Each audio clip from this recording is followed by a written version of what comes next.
रजा रजा रजा रजा रजा रजा रजा रजा रजा रजा रजा रजा रजा।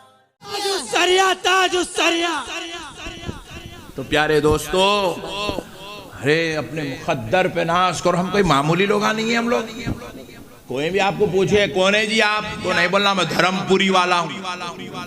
ये भामटे बाता नहीं करना। नहीं, कोई भी पूछे आपको कहाँ रहते आप, धर्मपुरी में रहता हूँ, बोल लो, नो प्रॉब्लम। पता पूछ रहा, आप कौन है, आपका तारुफ पूछ रहा, तो आप नहीं बोलना धर्मपुरी हूँ, आप बोलना सुन्नी हूँ, मदीने वाले मुस्तफा का गुलाम हूँ, मैं उसका दीवाना हूँ जिसके सदक़े में पूरी कायनात बनाई गई है। सुन्नी है अपन। कौन है? फखर से बोलो सुन्नी। हाँ अल्हम्दुलिल्लाह, अल्लाह का शुक्र है। अल्लाह आजू बाजू नहीं डाला। नहीं, अल्लाह अगर यहाँ पैदा नहीं करता, बाजू कर देता, तो आज तुम यहाँ नहीं रहते। मेरे को तुम्हारे मिलना है तो फोन करके पूछना पड़ता कहाँ फिर रहो। बोले मौलाना 4 दिन पहले वहाँ था, 3 दिन पहले वहाँ था, 2 दिन पहले वहाँ था, आज यहाँ हूँ, कल वहाँ रहता हूँ। क्या लेके फिर रहा? बोले भगोने लेके फिर रहा हूँ।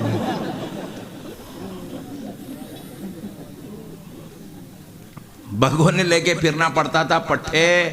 अल्लाह का शुक्र है भगोने लेके फिरने वाला नहीं बनाया, गौसो ख्वाजा के नाम पे लंगर खिलाने वाला बनाया। सुभान अल्लाह, सुभान अल्लाह। फखर करते रहना अपन सुन्नी अल्हम्दुलिल्लाह। प्यारे बुजुर्ग और दोस्तों, अल्लाह मर्तबा दे तो मान लेना। सुभान अल्लाह। क्या करना? मान लेना, मानना। एक साहब जुमा में बयान कर रहे, बाजू वाले साहब जुमा में बयान कर रहे। क्या कर रहे? बोलो बयान कैसे कर रहे मालूम? बाप की अजमत पे कर रहे। बोले बाप जन्नत के दरवाजों में से बीच का दरवाजा है। वाह, क्या बोला पट्टे। और खुदा की कसम बात सही है, हक है, मेरे आका की हदीस है, कुर्बान जा, बात तो सही है। बाजू वाला बोला। मैं पूछा बाप जन्नत के दरवाजों में से बीच का दरवाजा है तो क्या करना? बोले बेअदबी नहीं करना, गुस्ताखी नहीं करना, बाप के साथ गद्दारी नहीं करना, और बाप के आयबा बयान नहीं करना। नहीं, सुबह सुबह बेटे और बाबा का झगड़ा हो गया घर में, निकल गया बेटा लड़ने के बाबा से। शाम में आते आते घर को उसके अब्बा के दोस्त मिले चौरस्ते पे। अस्सलाम वालेकुम चाचा। जी बेटे खैरियत, कैसे? अब्बा कैसे? पागलों का बुढ़ा, ऐसा बोलते हैं। कौन कौन ऐसा बोलते? हाथ उठाओ जल्दी। अब्बा बहुत शरीफ लोग हैं मौलाना।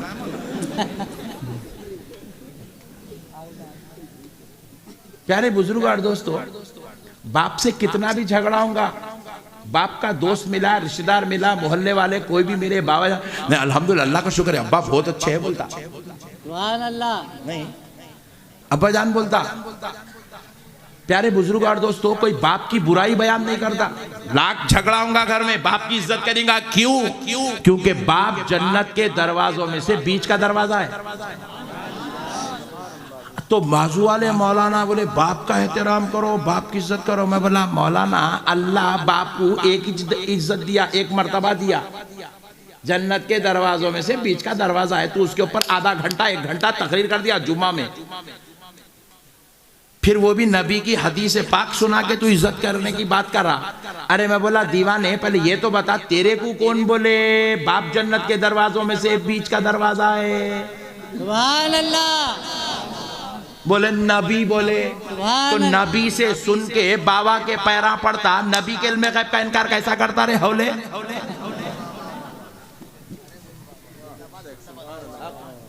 जिनकी जुबाने अक़दस से एक मर्तबा निकला बाप जन्नत के दरवाजों में से बीच का दरवाजा है, तो 40 साल बाप के सामने मुंडी झुका के खड़ा। Point to be noted. बाबा जानता रहा, लेडीज बैठे इनको भी खुश कर देंगे। रसूल अल्लाह बोले माँ के खदमों के नीचे जन्नत है। बोले सुभान अल्लाह, सुभान अल्लाह। जरा माए बैठे इन बेचारे, इन लोग भी जरा माँ के खदमों के नीचे जन्नत है। बोले तो जन्नत क्या करना? अपने आप को छुपा के रखना। सुभान अल्लाह। नहीं बोलो जी, जन्नत क्या करना, अपने आप को छुपा के रखना, बुर्खा पहनना, स्कार्फ बनना, नोज पीस बनना। नहीं तो ये शैतान जन्नत में रहा सो है, सुभान अल्लाह। इन्हें क्या करता, इतने खतरनाक कामा करा देता, बुर्खा उतार के फिर जन्नत में जन्नत में जाना टेंशन हो जाता। सुभान अल्लाह। मसला समझे? तो ये मेरी बहना बैठे हुए नहीं, जरा इनसे गुजारिश कर रहा हूं मैं, अल्लाह के वास्ते बुर्खा पहनना शुरू करो। ये काहे का फैशन मट्टी का है। अल्लाह ताला खबर में भी बुला रहा तो पूरा पैक करके बुला रहा। सुभान अल्लाह, सुभान अल्लाह। खबर को गए तो औरत को वहां भी हया का इंतजाम है, मर्दों से ज्यादा कफन के कपड़े औरत के। सुभान अल्लाह, बेशक। और यहाँ पे औरतें, हमारे बेटियां, हमारे बहना बगैर बुरखे के मोहल्ले में फिर रही, शादियों में जा रही, दावतों में जा रही। कौन बोले? और इसके जिम्मेदार तुम लोग जेंट्स है। तुम लोग हंसो न को, तुम बहुत खतरनाक है। आप पूछे वो गई को मौलाना, देखो आप नमक अगर बेगम कम डाले, आप बोले अच्छा पकाओ, बेगम अच्छा पकाते नहीं पकाते। सुभान अल्लाह, बेशक। तो मतलब घर में जेंट्स की चलती, तुम बोले तुम बुर्खा पहने बगैर मैं तुम्हारे दावत में नहीं लेके जाता।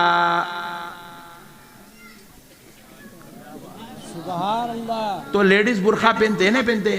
पहनते पहनते। नहीं, ऐसा तो नहीं है कहीं यहाँ पे नहीं लेके जाता। चल निकल, तू ही नहीं रहना घर में।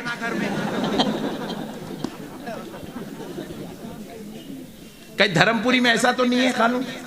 ऐसा तो नहीं है ना? अल्लाह का शुक्र है। इज्जतदार लोगों की बातें कर रहा हूं मैं। अब जिसमें लेडीज की चलती, मैं उनके बारे में कुछ नहीं बोल सकता। अल्लाह खैर करे वो घर की।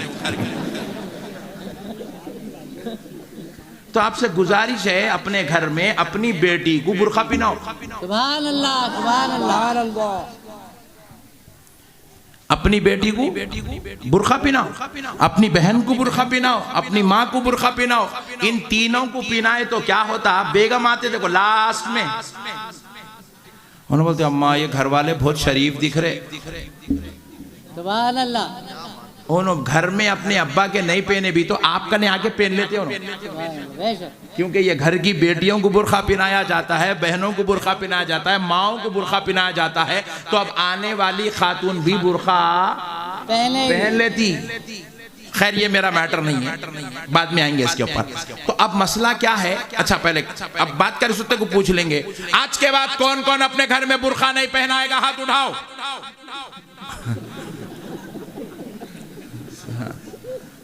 वाह क्या शरीफ लोग हैं। शर्त लगा दो, तुम शर्त लगा दो, अम्मी अगर आप बुर्खा नहीं पहनेंगे मैं आपके हाथ का खाना नहीं खाऊंगा। किस्सा ही खत्म। अम्मी चेंज होते ही होते। कल देख लो तुम फार्मूला आजमा के नक्शबंदी साहब का। बेगम को बोल देना, बेगम अगर आप बुर्खा नहीं पहनेंगे मैं आपसे बात नहीं करूंगा। कितनी भी खतरनाक रही तो 3 दिन लाइट लेती, चौथे दिन तो अम्मा मेरी आखिरत बर्बाद हो जा रही, मेरा घर मुर्दा निकल। सुभान अल्लाह, सुभान अल्लाह। आसान फार्मूला, आसान फार्मूला। खातून के उतनी अच्छी शरीफ और नेक औरत अल्लाह ताला जो है दुनिया के अंदर कोई और चीज को बनाई नहीं इतनी अच्छी। सबसे अच्छी चीज का नाम औरत है। मोहब्बत से प्यार से समझा के काम कर लेना। पिनाएंगे कल से इंशाअल्लाह, इंशाअल्लाह। क्योंकि मैं नहीं चाहता कि मेरी कोई धर्मपुर की बहन घर के बाहर निकले और कोई गंदा इंसान, कोई गलीज रास्ते में बैठा हुआ है, उसको घूर घूर के देख रहे, अरे अब्दुल्ला की बहन है, अब्दुल्ला की बहन है, हक कॉलेज को जा रही है, शिट क्या कपड़े पहनी उस तरह। नौज़बिल्लाह। मैं नहीं चाह रहा हूँ धर्मपुर की मेरी किसी बेटी के बारे में कोई मनहूस ऐसी गुफ्तगू करे। सुभान अल्लाह, सुभान अल्लाह। मैं चाहता हूँ मेरी बहन बाहया बापर्दा होकर घर पे से बाहर निकले तो अल्लाह की रहमत का नुज़ूल उस पे होता रहे। सुभान अल्लाह, सुभान अल्लाह। अब ईमानदारी से बोलो, कौन कौन चाहते हैं कि तुम्हारी बहनों पर, तुम्हारी बेटियों पर, माओं पर अल्लाह की रहमत का नुज़ूल हो और तुम बुर्का पहनाओगे? एक बार हाथ उठा दो बस। सुभान अल्लाह। वाह, मौलाना शरीफुल हक का जलसा कामयाब हो गया। सुभान अल्लाह। लेडीज परेशान हो गए, अच्छा बयान करते करते इधर कहीं को हो गए मौलाना। आइंदा से बुलाने की जरूरत नहीं है ये नक्शबंदी साहब को, चुप बुरखा पहना के। आज अपन लोग यहाँ बैठे नहीं, नक्शबंदी साहब को सुनने के लिए इतने जेंट्स भी आए, इतनी मेरी माएँ बहनें आई। खुदा की कसम मेरी बहनें अगर मेरी बात पे अमल कर लिए ना, कल जन्नत में एक जलसा होगा। सुभान अल्लाह, सुभान अल्लाह। उसमें ये कोई मौलवी मौलाना का खिताब नहीं, आमिना के लाल का खिताब होगा। सुभान अल्लाह। और हम भी बैठ के सुनेंगे, हमारी माँ बहनें भी बैठ के सुनेंगी। सुभान अल्लाह। और जन्नत में जगह उसी को मिलती है जो बाहया होती है, सुभान अल्लाह। जो बाकिरदार होती है, जो बापर्दा होती है, सुभान अल्लाह। उसी को वो जलसे में बैठने का मौका मिलेगा। अब आपकी मर्जी है, डिसाइड कर लो क्या करना है बस। तो मैं अर्ज कर रहा था, अल्लाह ने माँ को मर्तबा दिया, माँ के कदमों के नीचे जन्नत है, बेशक। सुभान अल्लाह। और अब ये एक हदीस पाक को लेकर पूरी दुनिया के बाजू वाले पूरी दुनिया में लोगों को कह रहे हैं माँ के कदमों के नीचे जन्नत है, माँ का अदब करो, माँ का एहतराम करो, माँ की तहजीम करो, माँ के खिलाफ मत बोलो, माँ से बगावत मत करो। अरे मैं बोला हुजूर एक मर्तबा कहकर एक माँ की अजमत बताए तो दुनिया का कोई मौलवी अपनी माँ से बगावत नहीं कर सकता, कोई अमीर अपनी माँ से बगावत नहीं कर सकता, तो फिर उस नबी के साथ, उस नबी की आल के साथ, उस नबी की उम्मत के औलिया के साथ बगावत कैसे हो सकती है, जिसकी तारीफ में अल्लाह सारा कुरान नाज़िल कर रहा है। सुभान अल्लाह। नारे तकबीर, नारे रिसालत।